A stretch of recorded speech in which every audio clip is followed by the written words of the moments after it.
ഇത് ആവർത്തിച്ചുറപ്പിക്കാൻ അവർ ശ്രമിക്കുന്നത് ഇനി മേലാൽ മിണ്ടരുത്. നരേന്ദ്രമോദി സർക്കാരിന് താല്പര്യമില്ലാത്ത കാര്യങ്ങൾ പറയുന്ന കലാസൃഷ്ടികൾ ഇന്ത്യയിൽ ആരും ഉണ്ടാക്കേണ്ടതില്ല. ഇന്നലെ നമ്മൾ പറഞ്ഞല്ലോ, ഇപ്പോൾ മീഡിയ വൺ ചാനലിൽ പൂട്ടുന്ന വഴി ഉദ്ദേശിക്കുന്നത് ഇന്ത്യയിൽ ആകമാനമുള്ള മാധ്യമങ്ങളോട് പറയാണ്, സർക്കാരിനെതിരെ വലിയ വർത്തമാനം പറയേണ്ട, ലൈസൻസ് എല്ലാവരും പുതുക്കാൻ ഇവിടേക്ക് വരേണ്ടി വരും, ഞങ്ങളുടെ കയ്യിലാണ് അതിൻ്റെ കാര്യങ്ങൾ ഇരിക്കുന്നത് എന്ന സന്ദേശം കൊടുക്കാനാണ്. അതിൽ അവർക്ക് വിജയിക്കാൻ കഴിഞ്ഞല്ലോ, നല്ല നിലയ്ക്ക് വിജയിക്കാൻ കഴിഞ്ഞു.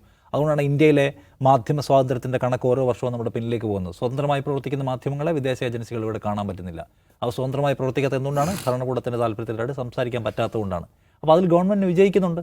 അപ്പോൾ ഇത് ഇന്ത്യയിൽ ആകമാനമുള്ള ഫിലിം മേക്കേഴ്സിന് കൊടുക്കുന്ന കർശനമായ സന്ദേശമാണ്. ആഗ്രഹിക്കുന്നില്ല. BBC-യോട് കൊടുത്ത സന്ദേശം എന്താണ്? ഞങ്ങൾ ആഗ്രഹിക്കുന്നില്ല ഗുജറാത്തിൻ്റെ കഥ ഇപ്പോൾ തൽക്കാലം പറയാൻ, സിനിമക്കാരുണ്ടാക്കണ്ട എന്നാണ്. അപ്പോൾ ആ സന്ദേശം അവർ കൃത്യമായി കൊടുക്കുന്നു. ഇനി ഇപ്പോൾ ആരാണ് വരിക? ഗോകുലം ഗോപാലിനെ പോലെ ഒരാൾ അവസാനത്തെ അത്താണിയായിട്ട് വന്നയാളാണ്. ഇനി ഇങ്ങനെയൊരു സിനിമ ഉണ്ടാക്കാൻ ആര് തയ്യാറാവും? നിങ്ങളിപ്പോൾ ഇന്ത്യയിലെ OTT-കളുടെ അവസ്ഥ എടുത്ത് നോക്കുക. ഇന്ത്യയിലെ ഒറ്റ OTT-യും ഹിന്ദുത്വ രാഷ്ട്രീയത്തിന് താല്പര്യമില്ലാത്തൊരു കണ്ടൻറ്റ് ശകലം പോലും വെച്ച് ഉറപ്പിക്കില്ല. അതുകൊണ്ട് അവരെടുക്കത്തില്ല. നിങ്ങളത് റിമൂവ് ചെയ്തിട്ട് തന്നാൽ നമ്മൾ എടുക്കാം, അല്ലാതെ പറ്റില്ല. പല OTT-കളും നമുക്കറിയാവുന്ന പോലെ ഇന്ത്യൻ കമ്പനികളല്ല, വിദേശ കമ്പനികളാണ്. ഇന്ത്യയിലെ ഹിന്ദുത്വ രാഷ്ട്രീയത്തിന് താല്പര്യങ്ങളൊന്നും ഇല്ലാത്തവരാണ്, കുറച്ചുകൂടി തുറന്ന വിശാലമായ സമീപനമുള്ളവരാണ്. പക്ഷേ ഇന്ത്യയിൽ വരുമ്പോൾ ഇന്ത്യയിലെ സർക്കാരിന് താല്പര്യമില്ലാത്ത ഒരു കണ്ടൻറ്റും അവരെടുക്കില്ല. നിങ്ങൾ ബോളിവുഡിൽ പോയി നോക്ക്. ബോളിവുഡിൽ സർക്കാരിന് താല്പര്യമില്ലാത്ത ഒരു സിനിമയും ഇപ്പോൾ എവിടെ ഉണ്ടാക്കുന്നില്ല. ഉണ്ടാക്കുന്ന മുഴുവൻ സർക്കാരിൻ്റെ പ്രൊപ്പഗൻഡ സിനിമകളാണ്. ബോളിവുഡിൽ ആരും സർക്കാരിന് താല്പര്യത്തിനായിട്ട് മിണ്ടുന്നില്ല. കാരണം എന്താണ്? ടാക്സും അല്ലെങ്കിൽ അനുമതികളും സെൻസറിങ്ങും മൊത്തം സർക്കാരിൻ്റെ കയ്യിലാണ് ഇരിക്കുന്നത്. എല്ലാവരും സെൽഫ് സെൻസറിങ് നടത്തുകയാണ്, തന്നെ ചെയ്യാണ്. ആദ്യം തന്നെ ഞങ്ങളെല്ലാം വെട്ടിമുറിച്ച് ഭദ്രമാക്കി സർക്കാരിന് അനിഷ്ടം ഉണ്ടാവാത്ത തരത്തിൽ, അല്ലെങ്കിൽ സർക്കാരിൻ്റെ പ്രൊപ്പഗൻഡ സിനിമ എടുക്കുക എന്നതിലേക്ക് പൂർണ്ണമായിട്ടും മാറിക്കഴിഞ്ഞിട്ടുണ്ട്.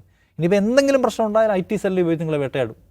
പല ഏജൻസികളുണ്ട്. ഒന്ന് സർക്കാർ BJP-യുടെ ഓൺ IT സെല്ലുണ്ട്, പറഞ്ഞ ED ഉണ്ട്, NIA ഉണ്ട്, പല ഏജൻസികളുണ്ട്. അതിനെ വെച്ച് വേട്ടയാടും. ഇതിൽ നേരത്തെ ദാവൂസായി പറഞ്ഞൊരു പ്രധാനപ്പെട്ട കാര്യമാണ്, വിശ്വാസ്യതാ പ്രശ്നം സീരിയസ് ആയിട്ട് ED എന്ന് പറയുന്ന ഏജൻസിക്കുണ്ട്. അതിനെക്കുറിച്ച് ആർക്കും സീരിയസ്ലി ഇപ്പോൾ വലിയ ഒരു കൺസേൺ മീൻസ് ഒരു ഗൗരവമൊന്നുമില്ല. ഇപ്പോൾ ഏറ്റവും അവസാനത്തിൻ്റെ ശവപ്പട്ടിയിലാണിയായിരുന്നു നമ്മൾ നേരത്തെ കണ്ട കൊടകരയിലെ കേസ്. കാരണം ഒറ്റ നോട്ടത്തിൽ സകല മനുഷ്യർക്കും അറിയാം കൊടകരൻ്റെ കള്ളപ്പണം ആർക്ക് വന്നതാണെന്ന്. കള്ളപ്പണം നഷ്ടമാകുമ്പോൾ ആ കള്ളപ്പണം 1.5 കോടി രൂപ കാണാതാവുമ്പോൾ 25 ലക്ഷം രൂപ കാണാതായി എന്ന് 4 ദിവസം കഴിഞ്ഞ് കൊടുക്കുന്ന പരാതി ദുരൂഹമാണെന്ന് അറിയാത്ത ആരിലുണ്ട്? ആ പൈസ നഷ്ടപ്പെട്ട് കഴിയുമ്പോൾ അപ്പം തന്നെ BJP സംസ്ഥാന പ്രസിഡന്റിനെയും സംഘടനാ സെക്രട്ടറിയെയും ഫോണിൽ വിളിക്കുന്നു, നഷ്ടപ്പെട്ട് കഴിഞ്ഞ ഉടനെ.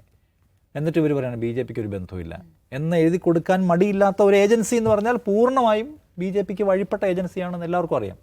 ഇപ്പോൾ മുംബൈയിലെ വിമാനത്താവളം അദാനിയുടെ കയ്യിലാണ്. ഇപ്പോൾ ഇന്ത്യയിലെ ഏറ്റവും ശക്തമായ ഘടകകക്ഷിയാണ്. അതാണ് ഘടകകക്ഷിയാണ്. ഞാൻ ഇലക്ഷൻ ഡിപ്പാർട്ട്മെൻറ്റിൽ ആൾക്കാരെ വിളിക്കുന്നു. ഇലക്ഷൻ സമയത്ത് കൂടുതൽ ആവേശത്തോടെയാണ് പ്രവർത്തിക്കുക. ഞാൻ നേരത്തെ മുംബൈയിലെ വിമാനത്താവളം അദാനിയാണ് ഇപ്പോൾ ഓപ്പറേറ്റ് ചെയ്യുന്നത്, മുംബൈ വിമാനത്താവളം. അതിന് മുമ്പ് അത് GVK ഗ്രൂപ്പിൻ്റെ കയ്യിലായിരുന്നു. അദാനിക്ക് കൊടുത്തിട്ട് പോകാൻ അവർ നിർബന്ധരായി. എന്തായിരുന്നു അറിയാമോ? അതിന് മുമ്പ് നിരന്തരമായി GVK ഗ്രൂപ്പിൻ്റെ പ്രൊമോട്ടർമാരുടെ ഡയറക്ടേഴ്സിൻ്റെ വീട്ടിൽ ഓഫീസിലും റെയ്ഡ് നടന്നു. സമ്മർദ്ദത്തിലാക്കി, രക്ഷയില്ല. പിന്നെ കിട്ടിയത് ആർക്കാണ്? അദാനിക്കാണ്. ഇലക്ട്രൽ ബോണ്ടിൻ്റെ കഥ എടുത്ത് നോക്കുക. ഇലക്ട്രൽ ബോണ്ടിൽ BJP-ക്ക് ഏറ്റവും കൂടുതൽ പൈസ വന്ന വിവിധ കമ്പനികളിൽ നിന്നാണ്. ആ കമ്പനികൾ പലതിലും നേരത്തെ ED പോയി റെയ്ഡ് നടത്തിയിട്ടുണ്ട്. റെയ്ഡ് നടത്തിയിട്ട് പൃഥ്വിരാജിന് കൊടുത്ത നോട്ടീസ് പോലെ പാതിയിൽ ചവിട്ടി നിർത്തും. അപ്പോൾ ആ കമ്പനികൾ കൊണ്ടുപോയി BJP ആഫീസിലേക്ക് പൈസ മറിക്കും. അപ്പം നിൽക്കും. പിന്നെ അന്വേഷണമില്ല, നോട്ടീസും ഇല്ല, പരിശോധനയില്ല, ഒന്നുമില്ല. അപ്പോൾ അതാണ് ഈ സംവിധാനത്തിൻ്റെ വിശ്വാസ്യത എന്ന് പറഞ്ഞാൽ എന്താണ് എന്ന് നമ്മൾ പരിശോധിച്ച് നോക്കിയാൽ അത്രയുമേ ഉള്ളൂ. ഇതെല്ലാവർക്കും പിടികിട്ടാൻ ഉപകാരപ്പെടും. കാരണം മറ്റേത് കുറച്ചുകൂടെ മാർജിനലൈസ്ഡ് ആയിട്ടുള്ള ആൾക്കാരുടെ പ്രശ്നമാണ്. BJP-ക്ക് ഇഷ്ടമില്ലാത്തൊരു സംഭവം നടന്നാൽ അത് മുസ്ലിം മൈനോറിറ്റി ഏരിയ ആണെങ്കിൽ അവിടെ പോയി നോട്ടീസ് പോലും കൊടുക്കാതെ വീട് പൊളിക്കും. ഇതൊരു തരം ബുൾഡോസിംഗ് ആണല്ലോ. ഞങ്ങൾക്ക് ഇഷ്ടമില്ലാത്തത് അപ്പം ഞങ്ങൾ നിയമമൊന്നും നോക്കാതെ ഇടിച്ചാൽ കയറും എന്ന് പറയുന്നത്. അപ്പോൾ അല്ലെങ്കിൽ ഏതെങ്കിലും സർവകലാശാലയിൽ പ്രശ്നം ഉണ്ടാക്കിയാൽ അവിടുത്തെ ദലിത് വിദ്യാർത്ഥി ആക്ടിവിസ്റ്റുകളെ പിടിച്ച് ജയിലിലിടും. അതൊന്നും പൊതുസമൂഹത്തിന് അത്ര വലിയ കൺസേൺ ആയിരുന്നില്ല, അങ്ങനെ ശ്രദ്ധയിലും വന്നിട്ടില്ല. അപ്പോൾ ഇത് ഭരണകൂടത്തിൻ്റെ പ്രതികാര നിർവഹണം എന്ന് പറയുന്ന ഒരു യാഥാർത്ഥ്യമാണ്. അവരാരോടും പ്രതികാരം ചെയ്യും. അവർക്ക് ആ കാര്യത്തിൽ ഒരു തരത്തിലുള്ള ധാർമ്മികമായ അടിത്തറയില്ല എന്നിപ്പോൾ എല്ലാവർക്കും വേണ്ടിയിട്ടാണ്. ഗോകുലം ഗോപാലിന് മനസ്സിലാവുന്നുണ്ട്, പൃഥ്വിരാജിന് അങ്ങനെ മനസ്സിലാകണമായിരുന്നല്ല ഞാൻ പറഞ്ഞത്. പക്ഷേ പൃഥ്വിരാജ് നിൽക്കുന്ന ഇൻഡസ്ട്രിക്ക് അടക്കം മനസ്സിലാവുകയാണ് ഇതൊരു സ്വാതന്ത്ര്യത്തിൻ്റെ പ്രശ്നമുള്ള നാടായിട്ട്, നമ്മൾ ഇന്നലെ പറഞ്ഞല്ലോ, വെള്ളരിക്ക പട്ടണമായി മാറിക്കഴിഞ്ഞിരിക്കുന്നു എന്ന യാഥാർത്ഥ്യം ഉൾക്കൊള്ളാത്ത മനുഷ്യരുണ്ട്. നരേന്ദ്രമോദിജി സബ്കാ സാത്ത് സബ്കാ വികാസ് എന്നൊക്കെയാണ് പറയുന്നത്. അദ്ദേഹം ഉത്തരോത്തരം വികസിപ്പിച്ചുകൊണ്ടിരിക്കുകയാണ്. അദ്ദേഹം അടിയന്തരാവസ്ഥയുടെ കിരാതമായ ഓർമ്മകൾക്ക് എതിരെ നീന്തുന്ന ആളാണ്. അപ്പോൾ അദ്ദേഹം സ്വാതന്ത്ര്യത്തെക്കുറിച്ചാണ് പറയുന്നതെന്നൊക്കെ വിചാരിക്കുന്ന നിഷ്കളങ്കരായ അപ്പൊളിറ്റിക്കലായ ഈ രാഷ്ട്രീയത്തോട് ഞങ്ങൾക്ക് താല്പര്യമില്ലാന്ന് വിചാരിക്കുന്ന മനുഷ്യരുണ്ട്. അവർ കൂടി മനസ്സിലാവാൻ കഴിയുന്നൊരു എപ്പിസോഡാണ്. കാരണം ഇതെന്താണ്, ഇത് ദലിതരുടെ ആളുകൾ അകത്ത് പോകുമ്പോഴോ അല്ലെങ്കിൽ മുസ്ലിം മൈനോറിറ്റി ആൾക്കാരുടെ വീട് പ്രതികാരത്തിൽ ഭരണകൂടം പൊളിച്ചു വീഴ്ത്തുന്നതോ പോലെയുള്ള മറ്റൊന്നാണിത്. ഞങ്ങൾക്ക് ഇഷ്ടമില്ലാത്ത ചെയ്താൽ നിങ്ങളുടെ ഓഫീസുകൾ റെഡി ചെയ്യും, നിങ്ങളുടെ കയ്യിലുള്ള പണം ഞങ്ങളെടുക്കും, നിങ്ങളെ പീഡിപ്പിക്കും. ED കേസ് എന്ന് വെച്ചാൽ അറിയാലോ, ED കേസ് എന്ന് വെച്ചാൽ ED പിടിച്ചു കഴിഞ്ഞാൽ പിടിച്ചതാണ്. കാരണം അത്രയും പവർഫുള്ളാണ് നിയമം, പല്ലും നഖവുമുള്ള നിയമമാണ്. നിങ്ങളെ പിടിച്ചുകൊണ്ട് പോയാൽ നിങ്ങൾ തെളിയിക്കണം നിങ്ങളല്ല ഈ കുറ്റം ചെയ്തതെന്ന്. അതുവരെ നിങ്ങൾ അകത്ത് കിടക്കും. മനീഷ് സിസോദിയ കിടന്ന ഓർമ്മയുണ്ടല്ലോ. അപ്പോൾ ഒരു മൊഴി കൊടുത്താൽ മതി. ഞാൻ പറയാണ് ദിവ്യ കള്ളത്തരം ചെയ്യുന്നത് ഞാൻ കണ്ടു, എൻ്റെ മൊഴി തെളിവായിട്ട് എടുക്കാൻ ഇ ഡിക്ക് പറ്റും. മറ്റേത് മൊഴി മാത്രമാണല്ലോ, കോടതിയിൽ പോയി നിൽക്കണമെന്നില്ല. അത്രയും ഗുരുതര സ്വഭാവമുള്ള ഒരു സംവിധാനത്തെ ഉപയോഗപ്പെടുത്തിക്കൊണ്ട് ആൾക്കാരെ വേട്ടയാടി പിടിക്കുന്ന ഒരു കാഴ്ചയാണ് കാണുന്നത്.